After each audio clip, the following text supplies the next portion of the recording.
All right. Good morning, everyone. And thank you, Daniel, for the introduction. Big thank you for Casual Connect for inviting me to speak today. And it's really a pleasure to be here in Tel Aviv, which is the heart of the global social casino industry, and able to talk about some of the trends and themes that we're witnessing with really some of the brightest minds in the industry. So it's a real honor. Once again, my name's Krejcik, partner at Eilers Research. We follow digital interactive gaming, all facets of the gaming industry, really. But I do a lot of work in social casino, tracking the latest developments, trends, themes. And so for those who just listened to Lod's presentation, it provides a great framework for a lot of what I'm going to be talking about, which is bold predictions in the social casino sector. So first up, just some additional context. For those of you who want to go over it, who maybe missed the last section, but we have the global social casino market that's free-to-play online poker, slots, table games, and bingo on desktop and mobile devices, reaching $3.3 billion this year. That's up 20% year on year, and $4 billion by 2017. For all intents and purposes, the secret is out on this sector. It was kind of under the wraps for a number of years. A lot of people thought this was only a gateway to RMG, but the truth is this is one of the most lucrative and fastest growing subsectors within all of gaming. So you might have seen some of these charts already earlier this morning, but we have our market projections on the left broken up between Facebook and mobile. Obviously, we see a lot of growth on mobile, really, and a secular decline on Facebook and desktop gaming. Chart on the right, we have market share. This is as of just this most recent quarter, third quarter 15. See Playtika at 22.1%, Zynga at 10.7%, IGT at 9.5%, and so on. I think what's interesting to note here is this is roughly the same top 10 publishers that you've seen not only last year, but really the past 2 years. You've seen some movement within the rankings, but the leading players have largely solidified their positions in the industry, and we can kind of talk about the consequences or what that means down the road. Another chart that you might not have seen here, but I think is a great example and kind of exemplifies what we think is really fascinating about the social casino sector, and unlike few others, is you have gross bookings and revenues from Zynga and Playtika since inception. And obviously, this isn't meant to pick on Zynga. Just want to use them as an example, and they're a public company, so we can pull all their historicals and their financials. But you can see this very nice, steady, almost predictable revenue growth, which is very, very rare in the social mobile game industry, versus extreme volatility and declines at Zynga. Now, Zynga's kind of turned things around here, stabilized, and as Elad was saying, is for all intents and purposes turning into a social casino company. But really a fascinating kind of tale of two worlds here. And of note, in the second quarter 15, Playtika actually exceeded Zynga in terms of total revenues generated for the first time ever. And it's not just predictable revenue growth. The margin profile of social casino can be very attractive once you get to scale. This is trailing 12 months EBITDA ending June 30th. For five of the biggest social game companies in the world. And you can see Caesars Interactive Playtika, $233 million in EBITDA, 36% margin, and that is superior to a lot of other companies out in the industry. So that's the quick background. Now to jump into what we call bold predictions.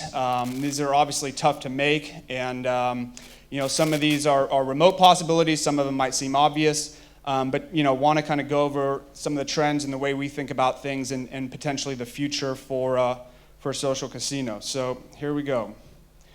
Number one prediction is the integration and layering of skill-based elements into social casino games. And I think this is a big trend, not only potentially for social casino, but for all genres, really. You're seeing the emergence of daily fantasy sports, esports, and one constant theme here is the integration of skill. And the reason this theme is really popular is it really resonates with the millennial generation. And I think layering of some skill-based elements into social casino could help in a number of ways. It could differentiate and broaden your demographic appeal. As many people know, it's predominantly women who are playing social casino right now. Could serve as a new monetization tool if you're integrating skill-based bonus rounds or whatnot. And skill-based gaming is a big theme not only in kind of the broader interactive sector, but also the real money gaming world. For those who are at G2E, Nevada finally approved skill-based slot machines, and there was a lot of kind of people talking about that and demonstrating that on the floor. And so this could also be a testing ground before implementing your real money skill-based slot machine. So really think there's a lot to happen here. So number one prediction is skill-based gaming into social casino.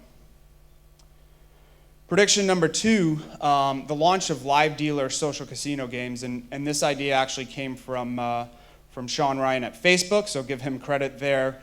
But I think I'm surprised in some ways that this hasn't happened. You see live dealer games are obviously very popular in the land-based environment, in the iGaming world, and I think this, again, could be a way to differentiate, broaden your demographic appeal, and potentially help the nascent social table game category. When we look at social casino broadly, it's predominantly made up of slots, followed by poker and bingo games. The table game category, the social table game category, has really never taken off, and this could be one potential way to grow that. Prediction number three, the decline of iPads and the rise of Apple TV and larger screen smartphones and wearables. This, for all intents and purposes, is happening.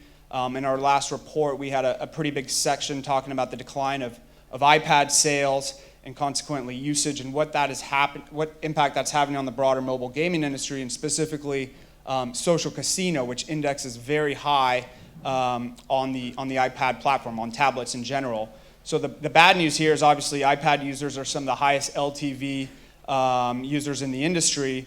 So this is certainly a near-term challenge, but the good news is the adoption of larger screen smartphones and introduction of App Store TV on Apple TV should really serve as a positive tailwind and perhaps mitigate some of this pressure. Prediction number four is social casino becomes one of the first successful genres to monetize on Oculus Rift. For those who aren't familiar with that, that's virtual reality. One of the biggest challenges for any new technology or platform is monetizing those early adopters. Generally speaking, games tend to be that first kind of driver, and I think casino-style games, given their very immersive environment, sounds, images, a lot of real-world examples to help design and build inspiration, a very low learning curve, it's pick up and play, and the proven ability to monetize really will lend itself very well to being a successful segment within Oculus Rift when that starts to gain mainstream adoption. Prediction five, CPIs begin to moderate. Now this might sound crazy for anyone in the industry because they've done nothing but go up. That being said, as the social casino genre begins to mature here and growth slows, you're going to see a lot more companies focused on the bottom line. And as it's dominated by bigger and bigger players, there should be some pricing power at some point among the larger companies who perhaps start to spend a little bit more wisely, as well as a lot of new growth is going to be driven by international markets where CPIs should be a bit more reasonable. And finally, the ability to find new effective channels outside of essentially Facebook. In our mind, all kind of four key factors for why you could finally start to see CPIs begin to moderate. Prediction six, Caesars enjoys some type of value extraction event for its social casino business. For those of you who aren't familiar, we don't think Caesars generally is getting ascribed the proper value by Wall Street for its interactive business, and we think there's a way to unlock that value at some point in the future, whether the interactive business gets spun off on its own, perhaps a big mega merger within the industry, but at some point we do think Wall Street does finally wake up and appreciates the value of this pretty amazing social casino asset that they have. Prediction number 7 is Scientific Games finally cracks the social table game market, as I was mentioning earlier. The table game category within social casino is very small. It indexes much lower relative to what you see in any land-based environment. We think Scientific Games is perhaps the key company here to really gain some momentum here, largely by integrating Shuffle Master table game content. Recall, Scientific Games owns Bally, and Bally acquired Shuffle Master, and Shuffle Master is one of the biggest proprietary table game companies in the world. So if anyone is to do it, we think Sci Games certainly has a good chance of doing that. Prediction number 8, social casino games actually become social. Most of the top grossing apps out there really aren't that social. There can certainly be some elements found within slot tournaments, but for the most part, there's few apps. They're focused on monetization, gameplay first. A really good example of a very social app, though, is Big Fish Casino. It's one of the oldest games in the market. Management's approach here was creating a platform network first and focusing on gameplay second. And if you've seen this game, the player cohorts and value of those early users is tremendously high. It's a very, very sticky game, and so certainly, this focus on really incorporating more and more social elements into the game, I think, is going to be a really key factor here in the future. Prediction number 9 is, I think this question already came up, but we do see the big 3 gaming equipment suppliers beginning to license their content to B2B providers. A couple considerations here for why we see that. Number 1, pressure from U.S. casino operators, namely regional and tribal casinos who want to launch their own social casino platform. They've been hearing about it. They want to get into this industry. Eventually, we think they're going to put enough pressure on IGT, Sci Games, Aristocrat to say, hey, you need to license your content. You're a supplier to us, but also competing on the operational stand. And at some point, we just think the suppliers will say, it's not going to cannibalize their own B2C business, and it can serve as a new potential revenue stream for them as well. Prediction 10 is Amaya Pokerstars finally gets serious about the social casino category. That's not to say they aren't involved right now. In fact, they have a very, very large social free-to-play poker network out there, but it's not focused on the freemium side of things. It's not a real threat to WSOP or Zynga Poker, but we think at some point they do start to focus more on the freemium component, be it M&A via tech and acquisition, and starting to invest more heavily on the customer acquisition side. But at some point, we really see Amaya Pokerstars getting much more actively involved in the social space. Prediction number 11, dealing with Asia. This is a very difficult market for all mobile social game companies, but in particular social casino, how to crack it, how to effectively get in there. We think perhaps one of the keys lies with partnering with these third-party messaging platforms, WeChat, Kakao, Line, all critical components of the mobile value game ecosystem there. Really, again, partnering with local companies, expertise in CRM, marketing, distribution is going to be the key, in our opinion, to cracking and really figuring out Asia. Prediction number 12, the importance of licensed third-party and branded content becomes much more important. You're already seeing this with Zynga. They've been very aggressive to date in terms of third-party licensing and branded content for their slot games, Hit It Rich, Wizard of Oz. As the sector matures and becomes increasingly crowded, we think licensing and branded content becomes that much more important and is very much ways analogous to what happens in the real-world casino floor. If you go to any casino floor in the world these days, you see tons of branded IP on the floor. Eventually, we'll see these same trends cross over into the social environment, in our opinion. And the one benefit here as well is that licensed branded content can help effectively reduce CPIs. Finally, final prediction number 13 here is a purely social slots title is successfully ported into the land-based gaming machine. Now, Elad already said this would never happen, but I'm up here saying we think it could. potentially a slotomania at the casino floor in Caesars or a Big Fish branded slot machine. You've certainly seen it go from the land-based to the social environment. We don't think there's any reason to say why it couldn't go the other way as well. So again, these are our own some predictions. Social casino category has experienced unprecedented growth over the past few years. It's very lucrative, but has become much more crowded and competitive. Perhaps some of these new predictions helps give some insight to the way we're thinking about things and could lead to the way for some new growth in the future. And here's my contact info. I'll be here all week if anyone wants to chat. Thank you very much.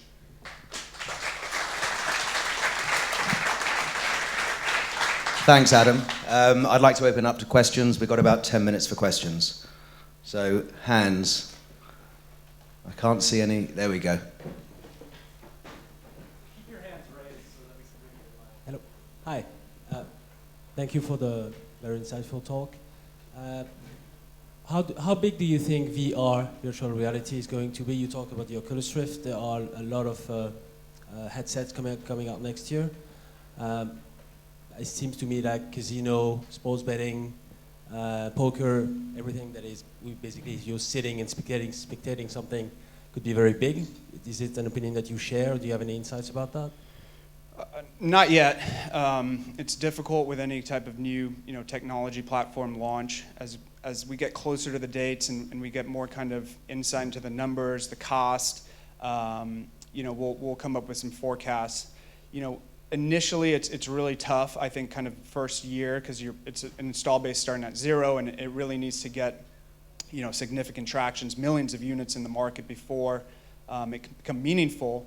But that said, if you're kind of thinking about this from a 2, 3, 4, 5 year, multi-year period, there's no reason to think why this couldn't be a very disruptive new platform. And like I said, we think social casino lends itself very well to this virtual reality.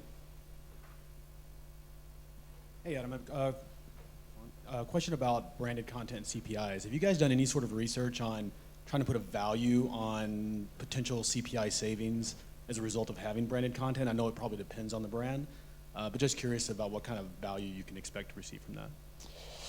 Yeah, so you do see a lower kind of blended CPI effectively, but then the kind of follow-up question to that is, what about when you factor in the licensing cost for that IP? And that's where it becomes challenging because each license costs a different level, and frankly, those are going a little bit higher as well. So it's really tough to say, other than right now from the people who have been aggressive on that front, they are saying, kind of informing us that the ROI is making sense for them, even kind of net of everything. And so, I don't have hard numbers to provide. We have done a little bit, but it's really difficult in the sense that it really varies from case by case by case. And a quick question about the live table that you were talking about. If you were to have a live table, person managing that, what would that look like? What would that be? I don't quite understand. So are you familiar with kind of live dealer games? You have a video screen, an attractive woman dealing the cards, and essentially, for all intents and purposes, just kind of recreating that environment on for mobile or on desktop. I mean, we think the technology is there to handle it. The fixed costs of doing that really isn't that high. But again, it's a way to kind of stand out in a very crowded sector, and so it works. It doesn't appeal to everyone, but it does appeal to a very specific group. From what I understand in the real money gaming world, certainly. And so again, no reason to think why that segment on the social side can also work. Anyone else? One at the back there.